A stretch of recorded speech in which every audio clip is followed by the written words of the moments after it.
সানডেতে যদি এরকম mix fried rice আর chilli chicken থাকে তাহলে তো জমেই গেল। এই ভিডিওটা কিন্তু আমি দুভাগে ভাগ করেছি, পার্ট 1 আর পার্ট 2তে। তো পার্ট 1-এ তোমাদের সাথে শেয়ার করব মিক্স ফ্রাইড রাইস, আর পার্ট 2তে শেয়ার করব চিলি চিকেন। তো চলো আজকে শুরু করা যাক পার্ট 1।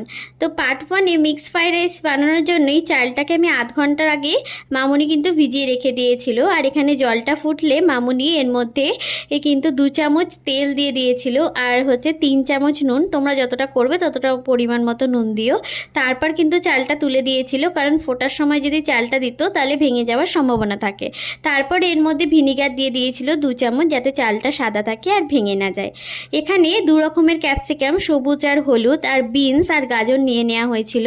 তারপর এখানে সামান্য পরিমাণে চিকেন আর 100 গ্রাম মতো এখানে চিংড়ি মাছ নিয়ে নেওয়া হয়েছিল। দুটোর মধ্যে কিন্তু গোলমরিচ গুঁড়ো আর রসুন কুচি দিয়ে দেওয়া হয়েছিল। আর চিকেনটার মধ্যে কিন্তু 1.5 চামচ হ্যাঁ নুনও দেওয়া হয়েছিল। আর চিকেনের মধ্যে 1.5 চামচ মতো কিন্তু এখানে সয়া সসটা দেওয়া হয়েছিল, দিয়ে মিক্স করে কিছুক্ষণ রেখে দেওয়া হয়েছিল।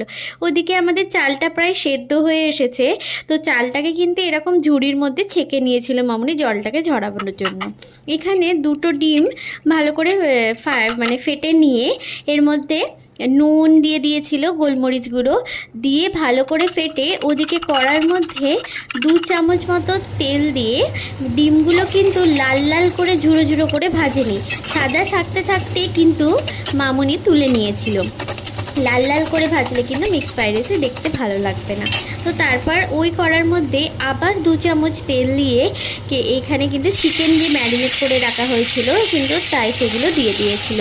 এখানে কিন্তু ওই চিকেনটা ভাজতে গিয়ে কড়াটা কালো হয়ে গেছে, এটা কিন্তু সয়া সসের জন্য।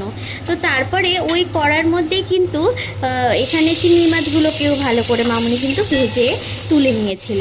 তারপর কড়াটাকে একটুখানি পরিষ্কার করে ওর মধ্যে তেল দিয়ে রসুন কুচি আর আদা কুচিটাকে দিয়ে দিয়েছিল। এখানে কিন্তু কুচি ইউজ করা হয়েছিল, পেস্ট কিন্তু না।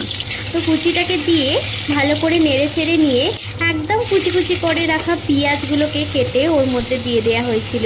আর ওইদিকে হচ্ছে সবুজ ক্যাপসিকাম আর হলুদ ক্যাপসিকাম, বিন আর গাজর যে কুচি কুচি করে কেটে রাখা হয়েছিল সেগুলোকেও দিয়ে নুন আর গোলমরিচ দিয়ে অল্প পরিমাণে দিয়ে ভালো করে চাপা দিয়ে রেখে দিয়েছিল সামান্য পরিমাণে এই সবজিগুলো সেদ্ধ হওয়ার জন্য।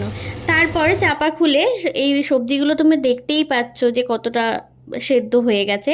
তারপর ওর মধ্যে আগে থাকতে করে রাখা ভাতগুলোকে ওপর দিয়ে দিয়ে আর ভাতগুলোর মধ্যে ওই আগে থাকতে ভেজে রাখা চিকেন, ডিম আর হচ্ছে চিংড়ি মাছগুলোকে দিয়ে দেওয়া হয়েছিল।